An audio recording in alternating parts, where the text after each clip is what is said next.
കലാകാരനുമായിട്ടാണ് ഇന്ന് നമ്മുടെ interview start ചെയ്യുന്നത്. അതിനുശേഷം ബ്രാഞ്ച് മാനേജർ വരെയുള്ള ജോലി ചെയ്തതിന് ശേഷമാണ് 2004 ബിസിനസ് സ്റ്റാർട്ട് ചെയ്തിരിക്കുന്നത്. ഗോൾഡൻ വിസ ഹോൾഡറാണ്. അതിപ്പോൾ 3 വർഷമായി. വായിക്കും, കീബോർഡ് പഠിച്ചിട്ടുണ്ട്. അപ്പോൾ മകളാണെങ്കിൽ നന്നായിട്ട് ഡാൻസ് ചെയ്യും. ചെറിയൊരു ട്രേഡിംഗ് ബിസിനസ്. അപ്പോൾ അതൊരു ഫാമിലി ബിസിനസ് പോലെ ഞങ്ങൾ കുടുംബം എല്ലാവരും കൂടെ അത് കൊണ്ട് നടക്കുമായിരുന്നു. നാട്ടിലുള്ള പോലുള്ള ബുദ്ധിമുട്ടുകളോ അല്ലെങ്കിൽ സമരങ്ങളോ അല്ലെങ്കിൽ അങ്ങനെയുള്ള ഒരു കാര്യങ്ങളും ഇവിടെ ഇല്ല. അവിടുന്ന് കുറേ കാര്യങ്ങൾ എനിക്ക് പഠിക്കാൻ പറ്റി. ഇപ്പോഴും ജോലി ചെയ്തുകൊണ്ടിരിക്കുന്നു.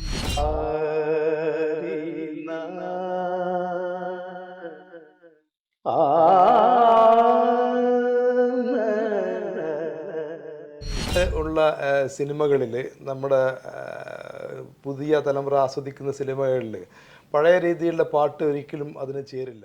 അങ്ങനെ കുട്ടികൾ ഡിഗ്രിയൊക്കെ നാട്ടിലായിരുന്നു. NIT ട്രിച്ചിയിൽ ചെയ്തു. അത് കഴിഞ്ഞിട്ട് പിള്ളേർ നമ്മളുടെ കമ്പനിയിലേക്ക് ജോയിൻ ചെയ്തു. ബിഗ് സ്ക്രീനിലൊരു പ്രൊജക്റ്റ് പരിഗണനയിലുണ്ട്. അതിൻ്റെ പ്രിലിമിനറി മീറ്റിംഗ് കാര്യങ്ങളൊക്കെ നടന്നു. ഡിസ്കഷൻസ് ഒക്കെ കഴിഞ്ഞു. ഇതിൻ്റെ പ്രേക്ഷകരോടും ഞങ്ങളുടെ നന്ദിയും കടപ്പാടും അറിയിക്കുകയാണ്. Yashudi signing off from GTV. Thank you.